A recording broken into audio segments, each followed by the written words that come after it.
Hey folks, walk with me. Well, this is gonna seem maybe very random, but I was trying to think of some topics that were maybe not feeling so heavy. And this maybe is one of those, but I've been gardening now for a while. Actually, I grew up on a farm, if you don't know, so I spent all of my childhood on a family farm. And then I moved to Chicago and I moved to New York City, and now I'm sort of back amongst nature.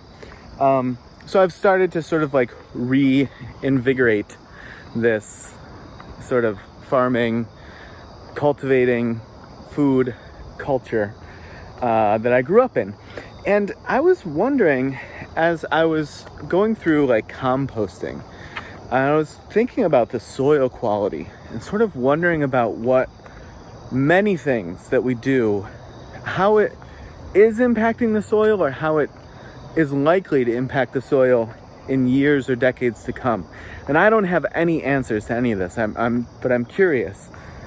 One thing is like obviously just the traditional garbage can, but also like food disposals, right? Like in your sink, where you let the thing chop stuff up in your sink and it goes down and out with your water, with your sewage.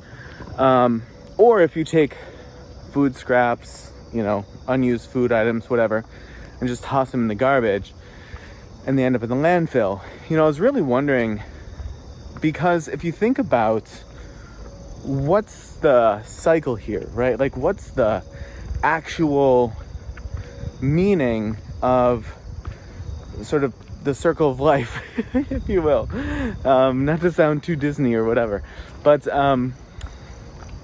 anything that comes from the earth, right? Like this food is meant to go back and return to the earth and replenish and give itself back to the soil, that then is used to grow new food. And if this food just goes through like the American, city or urban or suburban waste treatment plant, I don't know again, I don't have a ton of answers here. I have questions, but I don't know exactly what happens to it, but I'm going to suspect it doesn't really make its way back to the soil. And also, if it goes to a landfill, they're doing all sorts of different strange things, but maybe necessary things with landfills. But again, I don't see a path by which it goes there and makes its way back into the soil, at least in any way that's going to make it a productive or nourishing element or byproduct for future plants and vegetation. So I started composting. I've done a few videos on composting and different methods of composting that I'm doing. And that's one reason, is sort of, again, my worry about like, what is this doing to the soil?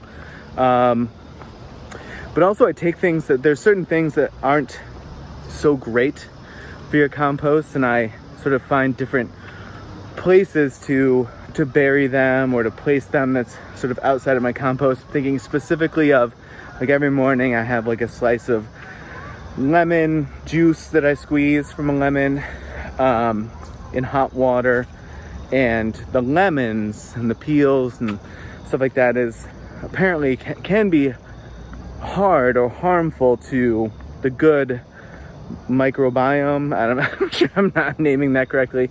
The good whatever that grows or that lives in your compost and does a lot of good work to make it productive and make it become really nutrient rich soil. It can inhibit some of those things that you want in there. And so I don't add it to the compost, but I take it and I still return it to the soil intentionally to help ensure that it's not just, again, lost in the void of going down into the sewage system or into the landfill. So that's all I got. If you have any thoughts or any answers, or if you have sort of looked into this at all and sort of like how the soil is challenged by any of these things, I'd be interested to see those answers or whatever in the comments. One last quick thing before I forget. Also, like paving. I was thinking about this as well, about how, the sort of the surface area that the earth or land or terraform would have in order to do things like absorb rainwater. The reduction of that, because so much surface area is paved over, or we've plopped a house on it. But yeah, certainly like roads, driveways, houses, sidewalks, parking lots, like the tremendous space that all of this takes up in order to make it so that we can move around easier, more comfortably. Obviously that's all sitting over soil. And I do wonder what issues it creates with not allowing, say, again, for instance, the rainwater to penetrate through that. But also then it, certainly like in city and suburban settings, there is an intentional layout to ensure that water lands on a road, on a driveway or whatever, or a parking lot, and there's some gradient there, right? And so it's sloping in a particular direction in order to get it to whatever those things are called, where the water goes in and goes down into, the sewage system. So it diverts all of this water that otherwise would end up being absorbed by the soil, would be utilized by, the local ecosystem, and would obviously, to some degree impact the water table of the local area. But it completely disrupts that. And not only does it not allow that to be absorbed, but again, it diverts it into the sewage system, where it goes, I think, depending on where you are, it could sort of go different places, or be treated differently. Treated and literally treated. But yeah, I do wonder, again, to just sort of like reconnect to the original query that I had here. It was around, what is this all doing to the quality of the soil? How does the soil continue to be nutritious, or as nutrient dense, or as capable of handling just standard typical growth, vegetation of the local ecosystem?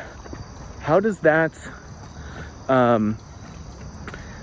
how is it able to do that if it's being robbed of a lot of the nutrients that it originally produced in the form of a fruit or a vegetable or whatever, and then those things are not returned to it?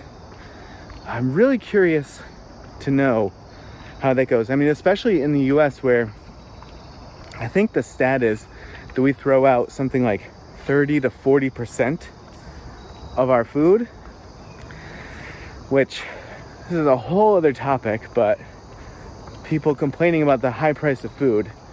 And I'll be interested to see if given the high price of food, if that 30 to 40% comes down at all.